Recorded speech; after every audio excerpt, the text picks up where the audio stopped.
All right, moving on to item number 31, to consider a statement of intent to use tax increment financing, TIF, revenues to help fund the Royal River Pump Station reconstruction. I'll read it. It's a You long should. one. Yeah. I think this is appropriate for you to read I this. wrote it, I read it, okay. Maybe Scott's reading it, now you can. Scott can read it. I don't think that works. Okay. The Yarmouth Town Council affirms its intent that approval of the Royal River Pump Station bond will not require the generation of additional revenue from property taxes in upcoming fiscal year 2027, FY27, to pay for the bond. To achieve this goal, the council intends to utilize new revenues from the town's tax increment financing, TIF, districts to offset costs associated with the reconstruction of the Royal River Pump Station. For FY27, the council intends to allocate approximately $500,000 in TIF revenues toward the wastewater capital reserve to be applied to project costs, reduction of the bond amount, and debt service payments related to the project to ensure that no additional property tax revenue is required for this project. In adopting this statement, the council recognizes the importance of balancing critical infrastructure investment with fiscal responsibility.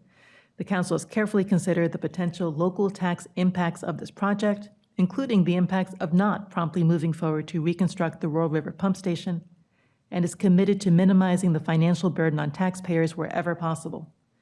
Further, the council encourages future councils to continue exploring the use of TIF revenues and other innovative financial mechanisms to offset infrastructure costs for eligible, high-priority economic and community development projects to reduce taxpayer impacts. Second. Thank you.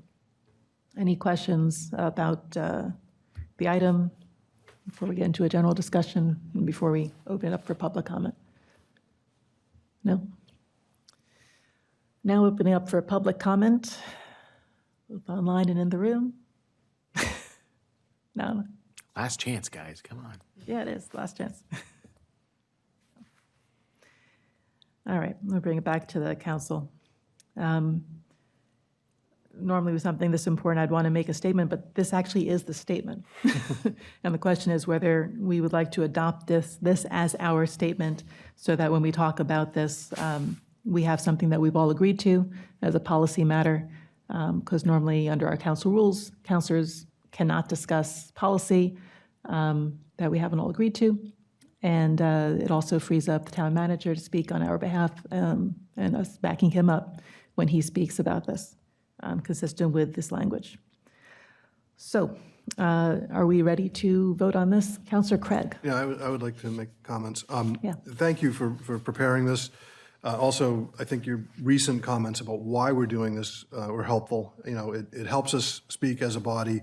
It helps the town manager as we prepare for this bond vote in November. And I realize we have a very small audience in the room and online. I guess I'm hoping to speak to anybody who'd watch this after the fact, just to give some context and give some thoughts about it. So I will be supporting this. This is a difficult vote, honestly. I'm a little conflicted, and not because I don't support the idea, but I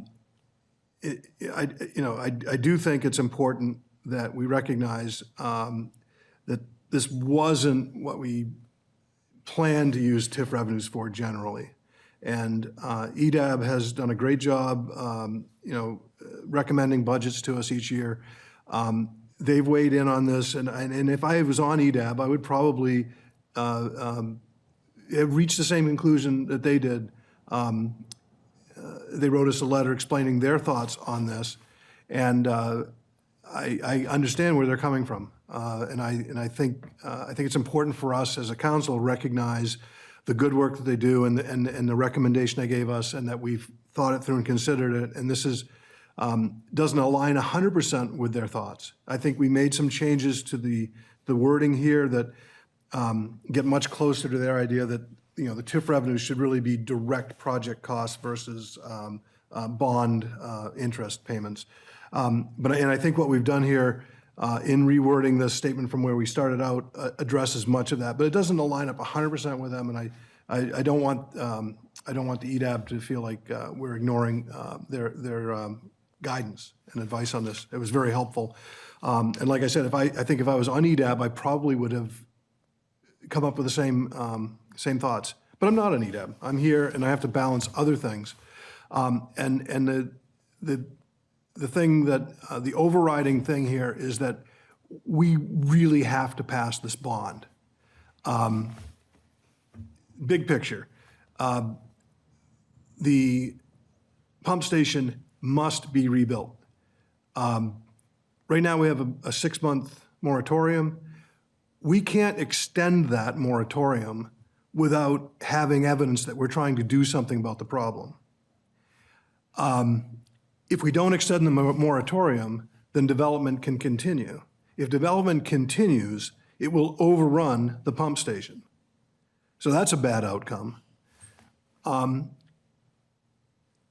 Because what will happen then is we'll have a court order to replace the pump station. Either way, we're going to have to replace the pump station. So now it comes down to how do we pay for that? Well, the way most projects of this sort are paid for, and the way we're suggesting to pay for it, is to finance it with a bond. And that is the most fiscally responsible way for the town to address this. But if the bond doesn't pass, we still have to spend the money.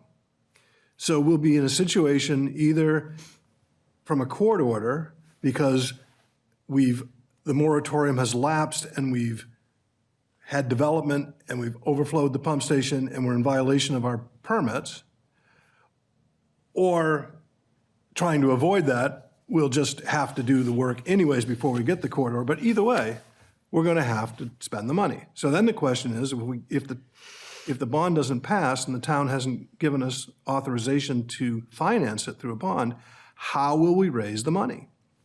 How will we come up with $7.5 million plus any side costs like interest within a 3-year period?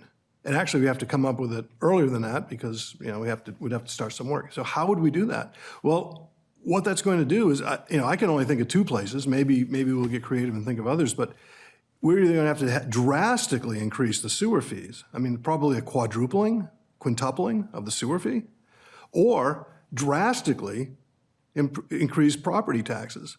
A $7.5 million hit over 3 years, even if we did that $2.5 million at a chunk, that would be a significant, 5% increase just on its own. Forget about all other increases that we might have. Just on its own, a 5 or 6 or 7% tax increase just for the sewer. Yes, for the pump station. So we're really, if you look at it, if you're going to have to spend the money, which we know we will have to do, whether we do it in a nice organized way where we do it on our own because it's the right thing to do so we can get rid of the moratorium and allow development to begin, or if we wait for the courts to tell us we have to do it because we're in violation of our permits, either way we have to do it. Either way we have to raise money. The best way to do this is to pass this bond. And that's why I'm voting for this, because I want to show that we are unified in our intent to do this without increasing the property tax burden on the average homeowner. Or on homeowners, average has nothing to do with it. So if you vote against this bond, basically what you're saying is drastically increase my sewer fees or drastically increase my property taxes. So you're not sheltering yourself from a property tax increase by voting against this bond, which I know some people think they're doing. Voting for this bond is the best way to keep property taxes in check in the next fiscal year. Thanks. Thank you, Councillor Craig. Any other thoughts? Ready to vote? Okay. Councillor Cooper. Yes. Councillor Casey. Yes. Councillor Craig. Yes. I'm a yes as well. Motion passes 4-0, and appreciate Councillor Craig's comments. Thank you.